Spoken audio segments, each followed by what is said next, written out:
A Igreja e a invasão dos bárbaros. Vitórias do cristianismo. Constantino, no seu caminho de realizações, consegue levar a efeito a nova organização administrativa do Império, começada no governo de Diocleciano, dividindo-o em 4 prefeituras, que foram as do Oriente, da Ilíria, da Itália e das Gárias, que, por sua vez, eram divididas em dioceses dirigidas respectivamente por prefeitos e vigários. Com a influência do vencedor da Ponte Milvius, efetua-se o Concílio Ecumênico de Nicéia para combater o cisma de Ário, padre de Alexandria, que negara a divindade do Cristo. Os primeiros dogmas católicos saem, com força de lei, desse parlamento eclesiástico de 325. Fim do reinado de Constantino, aparecem os seus filhos, que lhe não seguem as tradições.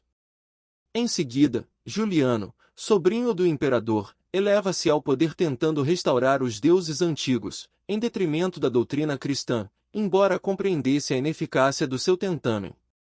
Mas, por volta do ano 381, surge a figura de Teodósio, que declara o cristianismo religião oficial do Estado, decretando, simultaneamente, a extinção dos derradeiros traços do politeísmo romano. É então que todos os povos reconhecem a grande força moral da doutrina do crucificado, pelo advento da qual milhares de homens haviam dado a própria vida no campo do martírio e do sacrifício, vendo-se o imperador, em 390, ajoelhar-se humildemente aos pés de Ambrósio, bispo de Milão, a penitenciar-se das crueldades com que reprimira a revolta dos Tessalonicenses. Primórdios do catolicismo. O cristianismo, porém, já não aparecia com aquela mesma humildade de outros tempos. Suas cruzes e cálices deixavam entrever a cooperação do ouro e das pedrarias, mal lembrando a madeira tosca, da época gloriosa das virtudes apostólicas. Seus concílios, como os de Nicéia, Constantinopla, Éfeso e Calcedonia, não eram assembleias que imitassem as reuniões plácidas e humildes da Galileia. A união com o Estado era motivo para grandes espetáculos de riqueza e vaidade orgulhosa, em contraposição com os ensinos daquele que não possuía uma pedra para repousar a cabeça dolorida. As autoridades eclesiásticas compreendem que é preciso fanatizar o povo, impondo-lhe suas ideias e suas concepções, e, longe de educarem a alma das massas na sublime lição do Nazareno, entram em acordo com a sua preferência pelas solenidades exteriores, pelo culto fácil do mundo externo, tão do gosto dos antigos romanos pouco inclinados às indagações transcendentes. A Igreja de Roma. A Igreja de Roma, que antes da criação oficial do papado considerava-se eleita de Jesus, ao arvorar-se em detentora das ordenações de Pedro, não perdia ensejos de firmar a sua injustificável primazia junto às suas congêneres de Antioquia, de Alexandria e dos demais grandes centros da época. Herdando os costumes romanos e suas disposições multisseculares, procurou um acordo com as doutrinas consideradas pagãs, pela posteridade, modificando as tradições puramente cristãs, adaptando textos, improvisando novidades injustificáveis e organizando, finalmente, o catolicismo sobre os escombros da doutrina deturpada. Os bispos de Roma, abusando do fácil entendimento com as autoridades políticas do Estado, impunham suas inovações arbitrárias, contrariando as sublimes finalidades do ensinamento daquele que preconizara a humildade e o amor como os grandes caminhos da redenção. É assim que aparecem novos dogmas, novas modalidades doutrinárias, o culto dos ídolos nas igrejas, as espetaculosas festas do culto externo, copiados quase todos os costumes da Roma anticristã. A destruição do império. A fraqueza e a impenitência dos homens não lhes deixou compreender que o cristianismo fora chamado à tarefa do governo tão somente para educar o sentimento dos governantes, preparando-os para levar o esclarecimento e a fraternidade aos outros povos da terra, então considerados bárbaros pela cultura do império. Não obstante todos os esforços em contrário, dos mensageiros de Jesus, Bonifácio III cria o papado em 607, contrapondo-se a todas as disposições de humildade que deveriam reger a vida da Igreja. As forças do mal, aliadas à incúria e vaidade dos homens, haviam obtido um triunfo relativo e transitório. Os gênios do espaço, todavia, a claridade soberana da misericórdia do Senhor, reúnem-se no infinito, adotando providências novas, concernentes ao progresso dos homens.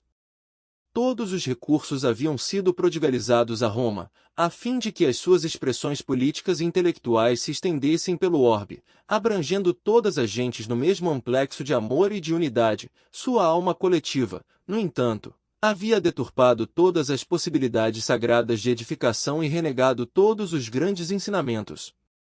Advertências penosas não lhe faltaram do alto, como nos acontecimentos inesquecíveis e dolorosos do Vesúvio, nas cidades da Campânia. Séculos de luta e de ensinamento se haviam escoado, sem que a alma do império se compenetrasse dos seus deveres necessários. É então que Jesus determina a transformação do império organizado e poderoso. Suas águias orgulhosas haviam singrado todos os mares, o Mediterrâneo era propriedade sua, todos os povos se lhe curvavam para a homenagem e para a obediência, mas uma força invisível arrancou-lhe todos os diademas, tirou-lhe as energias e lhe reduziu as glórias a um punhado de cinzas. Até hoje, o espírito que investiga o passado inquire o motivo desses sinistros arrasamentos, mas a verdade é que todos os fundamentos da terra residem em Jesus Cristo. A invasão dos bárbaros. Essas determinações do Cristo, verificadas após o reinado de Constantino, foram seguidas das primeiras grandes invasões com os visigodos que, fugindo dos hunos, transpõem o Danúbio e estabelecem-se no oriente do Império, penetrando depois na Grécia e na Itália, espalhando flagelos e devastações. Debalde surgem as vitórias de Estilicão, porque, em 410, atingem elas as portas de Roma, que fica entregue ao saque e às mais duras humilhações. Em 405, é Radagásio que parte à frente de 200.000 soldados, em demanda da cidade imperial, sendo vencido, porém roubando as mais fortes economias romanas. As provas expiatórias do império prosseguem numa avalanche de dores amargas. Aparecem as correntes bárbaras dos alanos, dos vândalos, dos suevos, dos burgúndios. Em 450, os hunos comandados por Átila atacam as Gárias, perseguindo populações pacíficas e indefesas. A unidade imperial perde a sua tradição, para sempre. Com as suas vitórias, funda Clovis a monarquia dos francos. Os bretões, oprimidos pela invasão e privados do auxílio dos exércitos romanos, apelam para os saxonios que povoavam o sul da Jutlândia, organizando-se posteriormente a Heptarquia Anglo-Saxônia. O que Roma deveria fazer com a educação e o amparo perseverantes, aqueles povos rudes e fortes vinham reclamar por si mesmos. A grande cidade dos Césares poderia ter evitado a catástrofe do desmembramento, se levasse a sua cultura a todos os corações, em vez de haver estacionado tantos séculos à mesa farta dos prazeres e das continuadas libações. Razões da Idade Média. A queda do Império Romano determinará no mundo extraordinárias modificações. Muitas almas heróicas e valorosas, que se haviam purificado nas lutas depuradoras, não obstante o ambiente pantanoso dos vícios e das paixões desenfreadas, ascenderam definitivamente a planos espirituais mais elevados, apenas voltando às atmosferas do planeta para o cumprimento de enobrecedoras e santificantes missões. A desorganização geral com os movimentos revolucionários dos outros povos do globo terrestre, que embalde esperam o socorro moral do governo dos imperadores, originaram um longo estacionamento nos processos evolutivos. É nessa época de transições que agora atinge as suas culminâncias, que vamos encontrar as razões da Idade Média, ou o período escuro da história da humanidade. Só esse ascendente místico da civilização pôde explicar o porquê das organizações feudais, depois de tão grandes conquistas da mentalidade humana, nos grandes problemas da unidade e da centralização política do mundo. É que um novo ciclo de civilização começava sob a amorosa proteção do Divino Mestre, e as últimas expressões espirituais do grande império retiravam-se para o silêncio dos santuários e dos retiros espirituais, para chorar na solidão dos conventos, sobre o cadáver da grande civilização que não soubera prover ao seu glorioso destino. Mestres do amor e da virtude. Almas sublimadas e corajosas reencarnam, então, sob a égide de Jesus e para a grande tarefa de orientar as forças políticas da Igreja Romana, agora organizada à maneira das construções efêmeras do mundo. O papado era obra do orgulho e da iniquidade, mas o Cristo não desampara os mais infelizes e os mais desgraçados, e foi assim que surgiram, no seio mesmo da Igreja, alguns mestres do amor e da virtude, ensinando o caminho claro da evolução aos povos invasores, trazendo-os ao pensamento cristão e destinando-os aos tempos luminosos do porvir.